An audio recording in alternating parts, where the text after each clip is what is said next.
Hello there. Welcome back to another episode of the Dream Life Beyond Border podcast.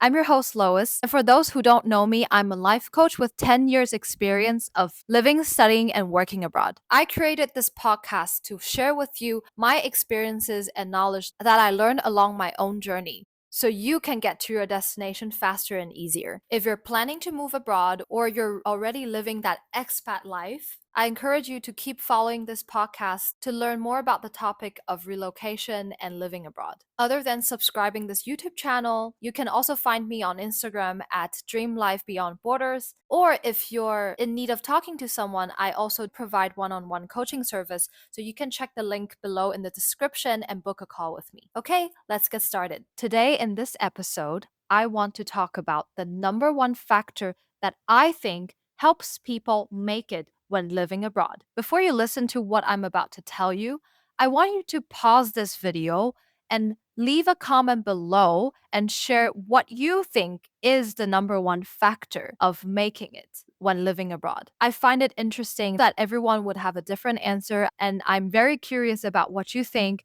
Therefore, I strongly encourage you to just go ahead and pause this video right now and write something so we can exchange our answers and see what is the most common quality that people believe is important in succeeding when living abroad. Okay, so by now I hope you're done with writing your answer below. So let's get right into it. In my years of experience of living abroad and meeting so many different people coming from all over the world, I see a common trait in people who not only survive but also thrive in living in a foreign country. Before I tell you what it is, I want to share a personal story of mine so you can get a glimpse of it. When I was 5, for some reason, my parents decided that it was a good idea to send me off to California to stay with my aunt. So I went to kindergarten there for a few months without any prior knowledge in English before I went there, and I knew nothing of the US. I didn't know what I was getting into as a 5-year-old. I purely got on the plane because I thought the idea of getting on a plane and flying was so fascinating. So I didn't really think much into it when my parents asked me if I would like to fly and, go to Disneyland in the US. So I basically got tricked into it. The first few weeks in kindergarten was really brutal because I didn't speak any English. I didn't really understand anything, and every little task that the teacher asked of me was difficult to follow. It was impossible to find any friends, and worst of all, the kids were making fun of me and making me all kinds of uncomfortable and unwelcomed. But one day, I just decided I've had enough of this. I knew then in my 5-year-old little brain that if I want to survive this place, I have to start making friends. And I don't care at what cost, I'm just gonna try. This was in California, so there are a lot of kids who look just like me and probably have Mandarin speaking parents. So the next day I went to school, I just started walking up to every kid that looks like me and asked them, "Do you speak Mandarin?" in Mandarin. And if they didn't understand me, I just move on to the next one because in my head, my goal was so clear. I want to find friends that I can play with, who I can talk to. And since I don't speak English yet, the only way that I can change that is to try to find kids who can also speak Mandarin with me. And after a few tries, I did find two, three kids who were capable of speaking Mandarin, and then we became friends, and I even became best friends with one of them. And then she started inviting me to her house, and we had play dates, and everything went really well after that.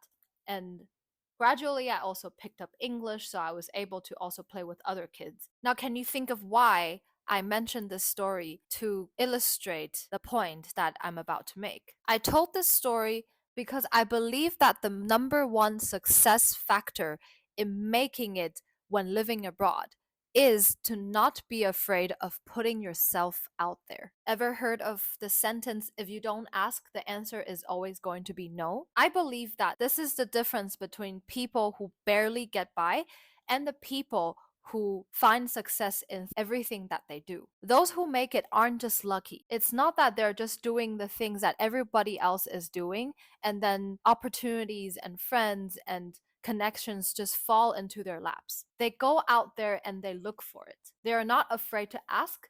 They're also not afraid of being rejected. They're not worried about looking like a fool. They're not easily embarrassed. When they know what they want and they have a goal in mind, they go for it and just keep putting themselves out there until they finally get what they want. The truth is, being a foreigner in a new country is never easy. You can never expect that people just hand things to you. That's not how things work. When you have no connection, no support system, no safety net, all you have is your courage to go out there and present yourself to others the best way that you can. So people see you, they acknowledge you, and through that, you gradually build meaningful connections and you get job opportunities and everything that you want in this new place. Looking back to my experience of living and traveling abroad, I see a reoccurring pattern that got me to where I wanted to be. For example, when I was working as a translator at the Taipei Film Festival, I was the tour guide of two German filmmakers who came from Munich to Taipei to attend the award ceremony. After a week of working together, we bonded very well, and I expressed to them that it was always my dream to study at a film school, and I'm fascinated by the filmmaking industry. Turns out that one of them is a lecturer at the film school in Munich.